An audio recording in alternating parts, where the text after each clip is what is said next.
Hello les creepers. Ça y est, la chaîne a 2 ans et c'est sans doute le moment de faire un petit bilan et de parler de l'avenir, à savoir 2018.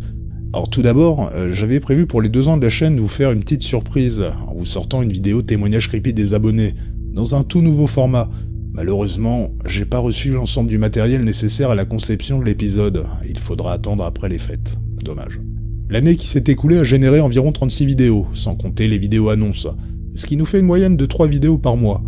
Je vous l'avoue, je trouve que compte tenu de mes moyens et du temps dont je dispose, c'est quand même pas mal. Pour 2018, je ne vais pas me mettre d'objectif de régularité. Alors ne vous inquiétez pas, parce qu'au final, je pense pas que ça va changer grand chose au niveau du rythme de sortie des vidéos, étant donné que passer du temps sur ma table de montage est une réelle passion.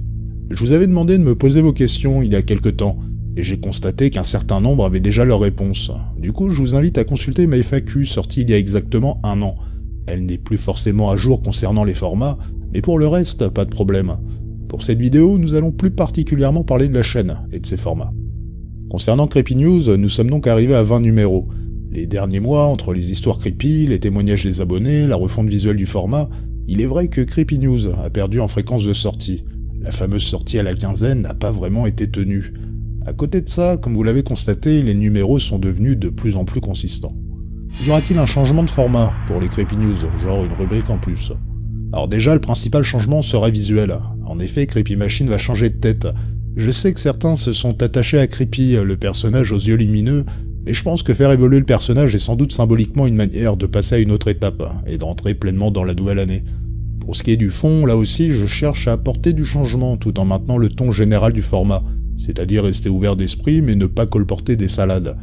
Je suis en pleine réflexion. Si vous avez des idées et des souhaits quant à ce format, je vous invite à les mettre dans les commentaires. Je m'interroge également sur sa longueur. Dois-je partir sur un format plus court mais plus régulier, ou rester sur un format plutôt long, autour de 15-20 minutes, au risque que les sorties soient un peu plus espacées, comme maintenant en fait. Concernant le format histoire creepy, je pense qu'on va rester sur notre bonne lancée. Nous en sommes à 17 histoires et je compte poursuivre tranquillement en vous proposant régulièrement de nouvelles.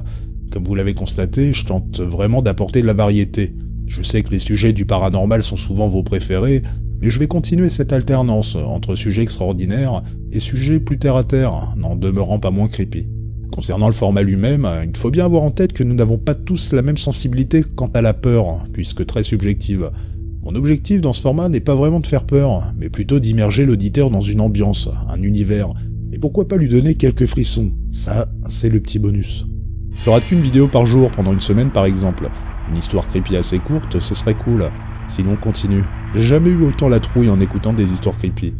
Alors cette année, j'avais lancé la semaine de l'angoisse, où pendant 7 jours, je vous avais partagé une histoire creepy quotidiennement. Comme je l'avais précisé, je souhaitais que cela reste un événement. Et je peux d'ores et déjà vous dire que la semaine de l'angoisse seconde édition aura bien lieu. Je ne peux pas vous donner de date pour le moment, ça sera une surprise. Ta mini-série intitulée Histoire Creepy te prend-elle du temps à tourner? Quel est le point le plus long à faire? Alors les étapes sont les suivantes. Recherche d'une histoire qui me plaît, sans doute la partie la plus longue, puisque pour une histoire choisie, je vais peut-être en lire 20 ou 30. Ensuite, le plus souvent, on passe par l'étape traduction. Ensuite, enregistrement et enfin montage sonore et visuel. Alors c'est évident que si je me contentais de poser ma voix en mettant une musique de fond et une image fixe, je pourrais vous proposer des histoires bien plus souvent, mais ça serait perdre, je pense, la spécificité de ce format et ce qu'il démarque d'une simple narration. Petite question qui va souvent revenir, je pense, vas-tu refaire une vidéo sur le témoignage des abonnés?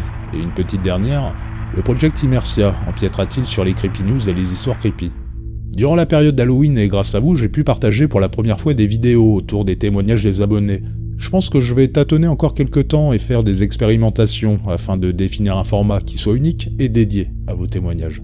L'idée étant de les différencier d'un point de vue sonore et visuel du format histoire creepy et de vous proposer une expérience vraiment différente. J'ai déjà quelques idées et les nouveaux moyens que vous m'avez alloués via Tipeee ne sont pas étrangers à cela.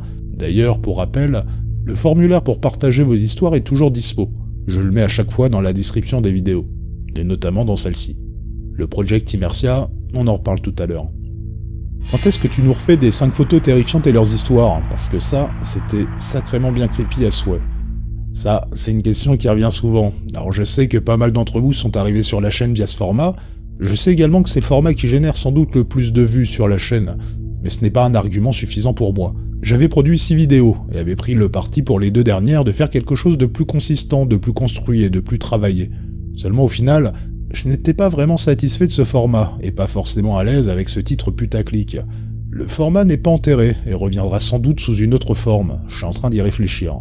Ah, et juste à titre indicatif, avec la politique de YouTube, un format comme celui-ci, c'est une démonétisation instantanée de la part de YouTube.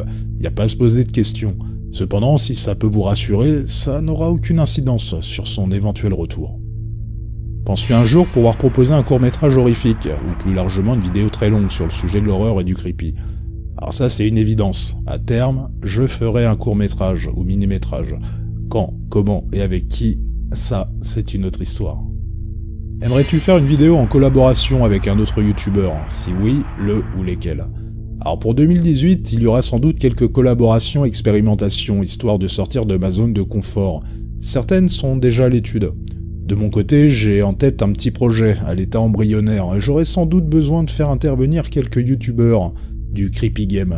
Mais pour l'instant, c'est un secret. As-tu déjà écrit des creepypastas? Aimes-tu la guimauve? Quelle est ta couleur préférée comprise entre 1 et 100?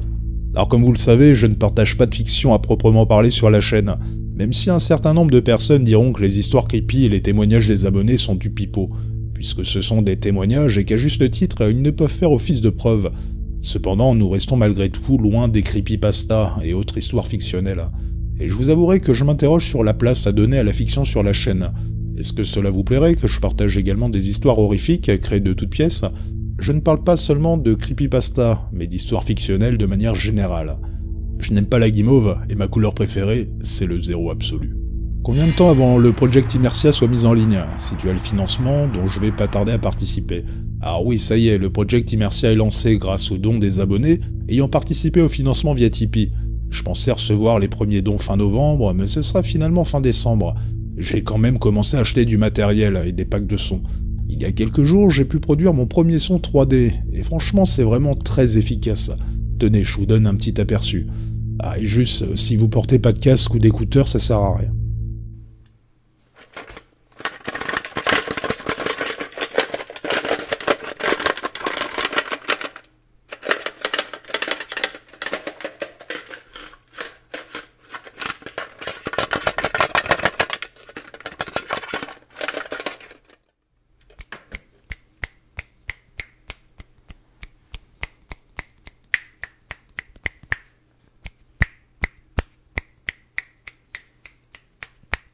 Pour l'instant, je n'ai pas de date pour le Project Imersia, je suis encore en pleine expérimentation technique, et j'attends encore un peu de matos qui devra arriver d'ici fin décembre. Pour le coup, va falloir vraiment être très patient. À côté de cela, en dehors du Project Imersia, l'ouverture de cette page Tipeee me permet déjà d'apporter des nouveautés et de faire évoluer les autres formats autour des sons 3D. Le premier format à en bénéficier sera celui autour des témoignages creepy des abonnés.